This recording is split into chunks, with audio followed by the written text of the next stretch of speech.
Hello thinkers, एक बार फिर स्वागत है आपका अपने प्यारे चैनल पर आई थिंक क्लासेज में। जी हाँ, मैं मनदीप सिंह आप सभी का स्वागत करता हूं आपके अपने चैनल पर। तो चलिए स्टार्ट करते हैं। जहां पर हम रुके थे आज वहीं से हम आगे बढ़ेंगे।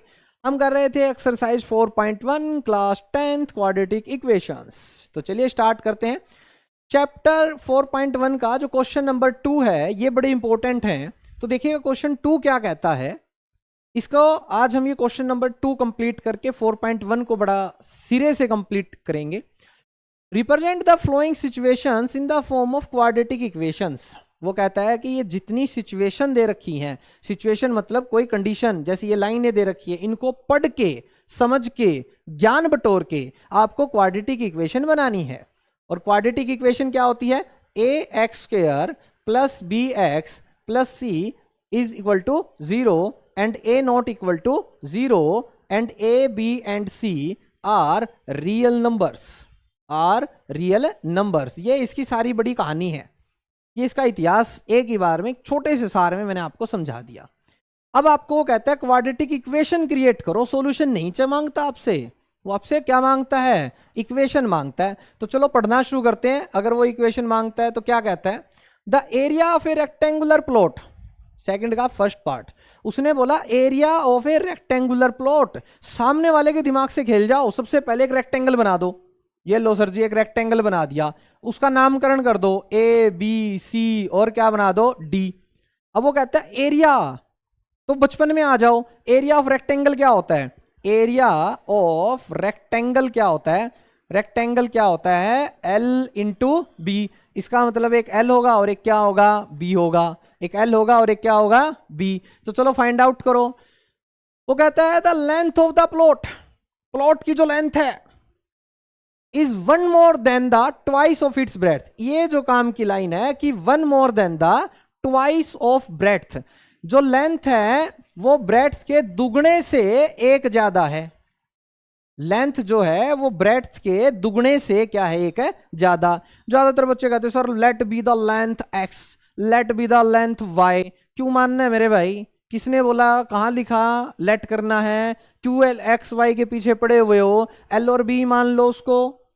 समझ में आई चीजें? तो अब आप यहां पे फॉर्मूले में वैल्यू पुट करो और इसकी वैल्यू जो है एरिया ऑफ रेक्टेंगल की वैल्यू दे रखी है 528 और बराबर में लिखा आपने एल इंटू बी। अब आपको जो वैल्यू पुट करनी है, देखो 528 बराबर एल की जगह पे क्या लिखना है? 2b+1 और b की जगह पे क्या लिखना है? b। सर ऐसा क्यों? क्योंकि भैया क्वाड्रेटिक इक्वेशन बनानी है। क्या बनानी है? Quadratic equation. इसकी मल्टीप्लाई करो अंदर की तरफ में। 528 बराबर 2b का स्क्वायर प्लस b। बिल्कुल छोटी छोटी कैलकुलेशन। अब आपको करना क्या है? 2b का square plus b minus 528 is equal to 0। बताओ क्या इसके अंदर आपको पावर 2 नजर आई? हाँ या ना? अब ज्यादातर बच्चों का क्या मानना होता है? वो कहता है सर पावर तो 2 है मगर इसमें ना x नहीं है। अरे भाई क्या लेना देना हमारा x से? अल्फाबेट होना चाहिए एक जैसा अल्फाबेट है, पावर 2 है, yes it is a quadratic equation. तो जरूरी थोड़ी ना बेटा x के पीछे सारी जिंदगी गाड़ दोगे, x तो बाद में मिल जाएगी जाने के बाद में। अब आप आगे देखो इस चीज को, द प्रोडक्ट ऑफ 2 कॉन्जिक्यूटिव। इस वर्ड का मतलब जो है कॉन्जिक्यूटिव, लाइन टू लाइन समझो।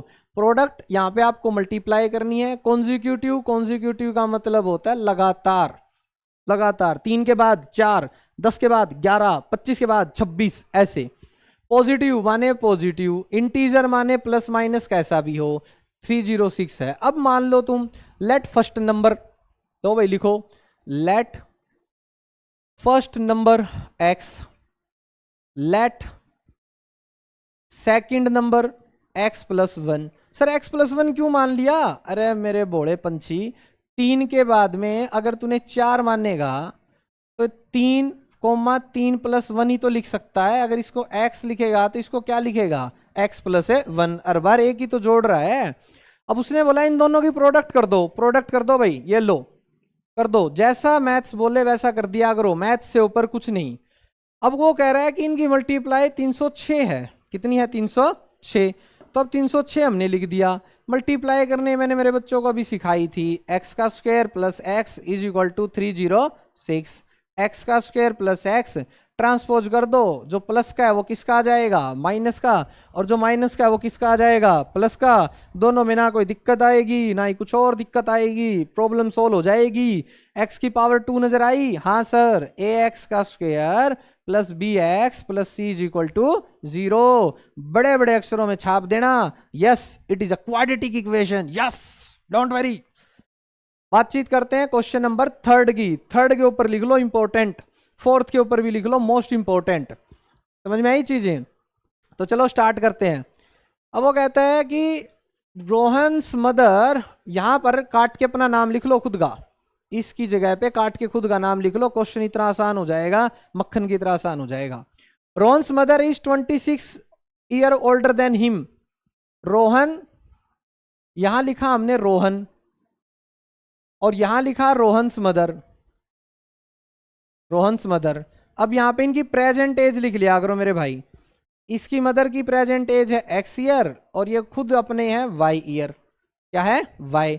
अब हमें यहाँ पे एक्स वाई में काम नहीं करना मास्टर जी, एक ही अल्फाबेट में काम करो। ठीक बात है भाई, एक में काम कर देंगे। वो कह रहा है रोहन की मदर उससे 26 साल बड़ी है। कितने साल बड़ी है, 26। तो रोहन वाई का है तो कितने का हो जाएगा, वाई प्लस है 26। आज तुम 10 साल के हो, तुम्हारी मम्मी तुमसे 26 साल बड़ी है, तो मदर की एज कितनी होगी, 36। सीधी सी बातचीत है, 10 जोड़ दो। अब तुम आज वाई के हो तो मदर कितने की हो जाएगी, वाई प्लस है 26। अब वो कहता था प्रोडक्ट, फिर से आ गया भाई प्रोडक्ट। प्रोडक्ट का मतलब होता है multiply. 3 year from now, 3 year from now. आधी जनता को ये समझ में नहीं आता कि 3 ईयर फ्रॉम नाउ क्या करना है, जोड़ना है, घटाना है, प्लस करना है, क्या करना है, कुछ नहीं करना। अरे विल लगा रखा है मेरे भाई, क्या लगा रखा है, विल। विल किसके लिए होता है, फ्यूचर के लिए। तो इतना सा ध्यान रख लो, जो फ्यूचर के लिए होता है तो उसको प्लस 3 ईयर कर देंगे। कितना ईयर कर देंगे, प्लस है 3। तो देखो आपकी जो पहले आपकी मदर की एज थी वाई प्लस 26 थी, और आपकी एज कितनी थी, वाई। अब आप में 3 साल ऐड हो गए, और आपकी मदर में भी कितने साल ऐड हो गए, 3। आज तुम 10 के हो, 3 साल बाद 13 साल के हो जाओगे।